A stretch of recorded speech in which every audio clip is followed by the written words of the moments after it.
మనోజ్, నువ్వు నా బిడ్డవి. లక్ష్మీ ప్రసన్న, విష్ణువర్ధన్ బాబు, మనోజ్ కుమార్. నిన్ను ఎలా పెంచానురా నేను? అందరికంటే నిన్నే గారాభంగా పెంచానురా. నీకే ఎక్కువ ఖర్చు పెట్టి చదివించాలని ప్రయత్నం చేశానురా. నువ్వు ఏది అడిగినా నేను నీకు ఇచ్చానురా. కానీ ఈ రోజున నువ్వు చేస్తున్న పని బిడ్డల గుండెల మీద తంతారంటారే, అలా తన్నేవరా. మనసు ఆవేదనతో కింగిపోతుందిరా. నేను మీ అమ్మ ఏడ్చుకుంటున్నావురా. జర్నలిజం ఉన్నది లేనిది, లేనిది ఉన్నట్టు రాస్తున్నారా. నువ్వు నన్ను కొట్టడం ఏంట్రా? నా బిడ్డ నన్ను తాకలా. ఇద్దరం ఘర్షణ పడ్డాం కొన్ని కారణాల వల్ల. ప్రతి ఫ్యామిలీలోనూ ఉంటాయిరా ఇవి. లేనివాడు ఎవరైనా ఉంటే ప్రపంచంలో ఒకరున్నారేమో, 1% ఉంటుందేమో. అటువంటి వాళ్ళ ఇంటికి వెళ్ళి కాళ్ళు గడిగి నిద్ర పూసుకోవచ్చు. భారత భాగవత రామాయణాలు చూశావు కదరా.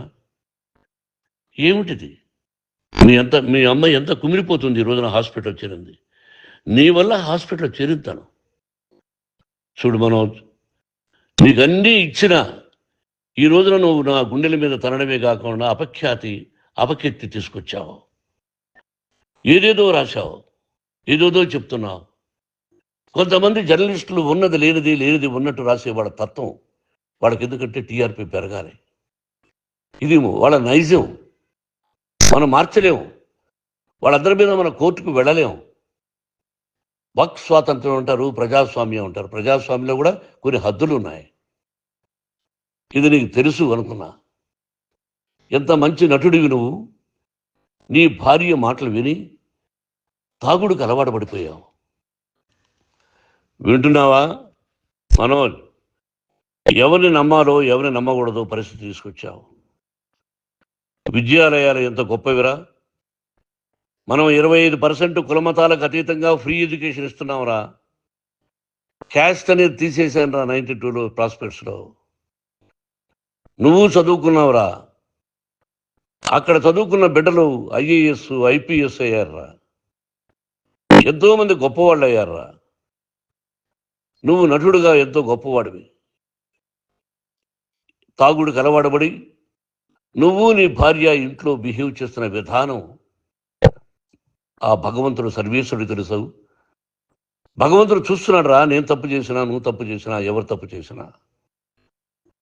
ఎంత అవకాశం ఇచ్చావు మాట్లాడుకునేదానికి అందరికీ.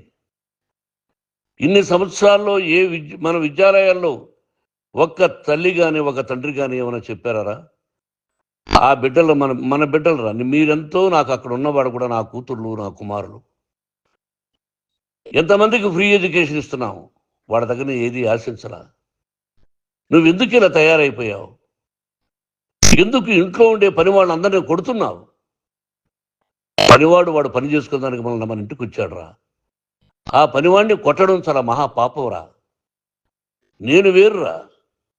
నేను దండించడం వేరురా. నేను ఎవరిని ఆ చిన్న చిన్న వాళ్ళని కొట్టి ఇచ్చేసి చేయలేదురా. సినిమా ఇండస్ట్రీలో మోహన్ బాబు కొడతాడు, తిడతాడు అంటే అది షూటింగ్లో జరిగి ఉండొచ్చేమో. కానీ ఇంట్లో ఉండి 10 సంవత్సరాల నుంచి 20 సంవత్సరాల నుంచి పనివాళ్ళు ఉన్నారు. నేను ఇంట్లో లేని సమయంలో వాళ్ళందరినీ కొట్టి వాళ్ళ ఫోన్ లాక్కొని ఒకడైతే చచ్చిపోవాలి. వాడు పోలీస్ కంప్లైంట్ ఇచ్చి ఉండొచ్చు. నేను వద్దు అని వాడిని బతిమాలాడు. పోలీస్ కంప్లైంట్ కూడా ఇవ్వలా. ఇంకైనా నువ్వు నీ భార్య మారి బయట ఉండండి రా అన్నాను నేను. లేదు డాడీ, తప్పు చేయలేని ఒకసారి వచ్చావు, మళ్ళీ తప్పు చేశావు, మళ్ళీ వెళ్ళావు, మళ్ళీ ఈసారి తప్పు చేయనన్నావు. ఏమండి వీడు తప్పు చేయడం అని మీ అమ్మ చెప్పింది. ఇంట్లో పెట్టుకున్నా. మళ్ళీ నువ్వు చేస్తున్నది, ప్రతిరోజు నువ్వు తాగుతున్న విధానం నీకే తెలుసు. ఇది ప్రజలు నమ్ముతారా లేదా అనవసరం నాకు. నేను నీకు చెప్తున్నా, ఇంతటితో పులి స్టాప్ పెట్టాలి. 3 రోజుల నుంచి రకరకాలుగా రాస్తున్నప్పుడు నా మనసు ఆవేదనతో ఉంది. మళ్ళీ చెప్తున్నా, Mohan Babu university is greater than temples. Greater than temples. బిడ్డలను కాలేజీలో చేర్చుకునే ముందు చెప్తారు, అన్నయ్య ఎంత ఉంది యూనివర్సిటీ రూల్స్, ఇది మా పద్ధతి, మీకు ఇష్టమైతే చేర్చండి. గవర్నమెంట్ బిడ్డల్ని గవర్నమెంట్ ఏమి ఇస్తుందో ఇంత పర్సంటేజీ వాళ్ళకు కూడా మీ దగ్గర ఎందుకు డబ్బు తీసుకుంటున్నామంటే దానికి అర్థం పరమార్థం చెప్పాము. దొంగతనంగా తీసుకోలేదు, ప్రతిదానికి చెక్కులు ఉన్నాయి, అది అకౌంట్ ఉంది. దానిలో తప్పులు జరిగితే డిపార్ట్మెంట్ ఉంది. కాలేజీలో ఇంకేమైనా తప్పు జరిగితే గవర్నమెంట్ ఉంది. ఇవన్నీ నీకు తెలుసు. ఈ రోజున ప్రపంచంలోనే నెంబర్ 1గా చేయాలని మీ అన్న కష్టపడి ఇతర దేశాల్లో నెంబర్ 1 యూనివర్సిటీ టైఅప్ చేశాడు. ఈ రోజు నువ్వు చేసిన విధానం ఏమిటి? నువ్వే ఒకప్పుడు నాకు ఇవి ఏమొద్దు, నేను యాక్టింగ్ అన్నావు. ఈ రోజున ఏం చేస్తున్నావు? విద్యాలయాల మీద పడ్డావు. తల్లిదండ్రులు చాలా గొప్పవాళ్ళరా. కొంతమందికి డబ్బు కట్టలేకపోవచ్చు, కట్టని వాళ్ళకు కొంత సహాయం చేసాం, అంతా సహాయం చేయలేము. బ్యాంకుల్లో డబ్బు కట్టాలి, లెక్చరర్స్కి డబ్బులు ఇవ్వాలి, యూనివర్సిటీ బ్రహ్మాండంగా నడపాలంటే మంచి లెక్చరర్స్ కావాలి. ఇవన్నీ తెలిసి చేస్తున్నావురా 32-33 సంవత్సరాల నుంచి. అది పక్కన పెడితే అందరినీ కొట్టడానికి వస్తావు, మీ అన్నం తిడతావు. ఒక వ్యక్తి వినయ్ గారని ఆయన వ్యక్తి హెల్ప్ చేయడానికి వస్తే ఆ వినయ్ ఎవరు లజ్జాగుడికి చంపేస్తాను వాడు అన్నావు. ఇవన్నీ ఎంత తప్పురా? అంటే మీ నాన్నగారికి ఎవరు సహాయం చేయడానికి వస్తే వాళ్ళందరినీ లజ్జాగుడుకులు అంటావు, చంపేస్తానంటావు. మీ అన్నను చంపేస్తానన్నావు. చంపరా చూద్దాం మీ అన్న. నేనే అన్నా. తాకరా నీ ధైర్యం ఉంటే అన్నా. ఎంతమందిని చంపాలనుకుంటున్నావు? ఎంతమందిని చేయాలనుకుంటున్నావు? నువ్వు ఏం సాధించాలనుకుంటున్నావు? ఆలోచించుకో. ఈ ఇంట్లోకి అడుగు పెట్టడానికి నీకు అధికారం లేదు. ఇది నా కష్టార్జితం. మా నాన్నగారు 10 రూపాయలు 10 పైసలు కూడా ఇవ్వలేదురా. మంచి జన్మనిచ్చాడు మా నాన్నగారు. మద్రాసుకు వెళ్ళి వీధుల్లో అడుగు తిన్నాను రా. ఒక పూట కూడా భోజనం లేకుండా అడుగు తిన్నాను రా. న్యాయంగా మోహన్ బాబు తిడతాడు కొడతాడంటారు కానీ మోసగడనం లేదురా. నీట్ పార్లమెంటేరియన్గా బయట వచ్చాను రా. నువ్వు నా పరువు ప్రఖ్యాతులు మంట కలిపావు. ఏమిటి నేను చేసిన అన్యాయం? నీకు జన్మనిచ్చాను, అదా నేను చేసిన పాపం. అందుకే ఇది నా ఇల్లు అన్నావు. నువ్వు నీ ఇల్లు కాదు. నీ కష్టార్జితంతో నువ్వు సంపాదించుకున్న ఇల్లు నీది. ఇది నా డబ్బు, నా కష్టార్జితం. నా కష్టార్జితంలో నేను పిలిస్తేనే మీరు ఇంట్లోకి రావాలి. అటువంటిది పోగొట్టుకున్నావు నువ్వు. ఆస్తులు అంటావా? ముగ్గురికి సమానంగా రాయాలా లేదా అది నా ఇష్టం. ఆస్తులు ఇస్తానా, లేకపోతే గంగపాలు చేస్తానా, లేకపోతే ఎవరికైనా దానధర్మాలు చేస్తానా, అది నాకు సంబంధించిందిరా. నా కష్టార్జితం రా. మీరు చేస్తున్న విధానం గుణగణాలు కావాలరా. మందు తాగచ్చురా. ఎంత తాగాలి? నేను కూడా 1 or 2 పెగ్స్ తీసుకుంటా. ఇది తప్పు కాదు, జనానికి తెలియాలి. నా డబ్బు ఇది. ఏ తాగి ఎవరిని కొట్లా, తాగి నేను తింటున్నా. అది ప్రజలకు అక్కర్లా. నేను తప్పు చేస్తేనే ప్రజలకు కావాలా. ఇవన్నీ ఉన్నాయిరా. ఇవన్నీ తెలుసుకో. జర్నలిస్ట్ సోదరులారా, మీకు నా గతాన్ని తెలుసు, నా భవిష్యత్తు, నేను ఎక్కడి నుంచి వచ్చాను కూడా మీకు తెలుసు. ఈ రోజున మీరు రాస్తున్న విధానం, నా బిడ్డ నన్ను కొట్టాడన్నారు. ఎంత తప్పు! ఈ రోజున నా బిడ్డ మీద కోపంతో అవును చెప్పచ్చు. కాదు, వాడు నా మీద చెయ్యెత్తలేదు.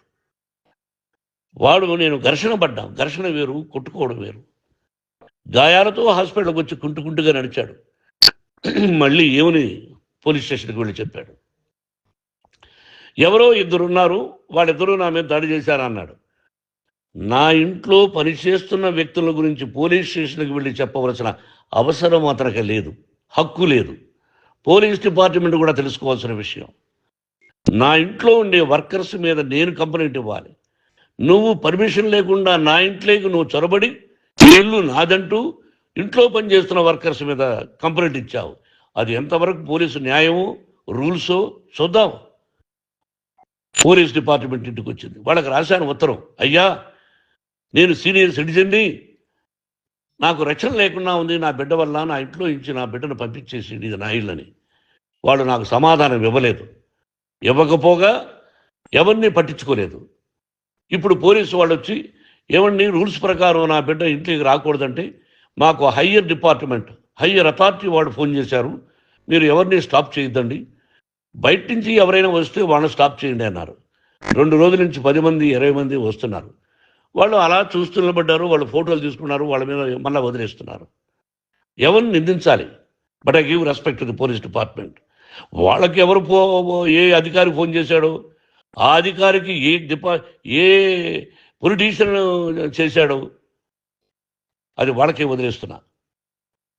కాబట్టి వాళ్ళు పోలీస్ కంప్లైంట్ ఇచ్చినా కూడా మేము సంబంధం లేదని అంటున్నారు కాబట్టి నేను నా బిడ్డను నిన్ను నాపు చేస్తున్నా.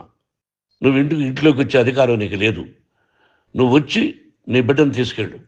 సంతోషం. నువ్వు రాలేదు, నీ బిడ్డను జాగ్రత్తగానే చూసుకుంటావు.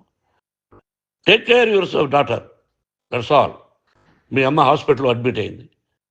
రేపో ఎల్లుండో మీ అమ్మను పిలిపించి బాగైన తర్వాత ఇదిగో నువ్వు నీ కొడుకు బిడ్డను తీసుకెళ్ళి వాడికి అప్పచెప్పని చెప్తాను పోలీసు వాళ్ళ ఆధ్వర్యంలో.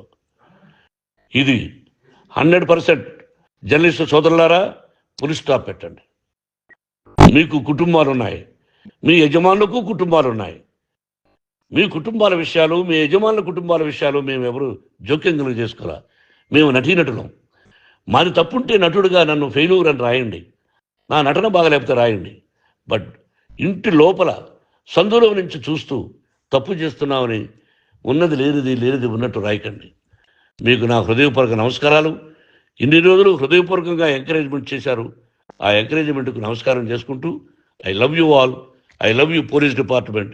మీరు న్యాయంగా ధర్మంగా నడుచుకోండి, ఎవరికి తొత్తుల్లాగా ఉండొద్దండి అని మనవి చేసుకుంటూ నేను సెలవు తీసుకుంటాను. Thank you very much for all the journalist. ఇక్కడ ఫుల్ స్టాప్ పెట్టండి. Thank you very much.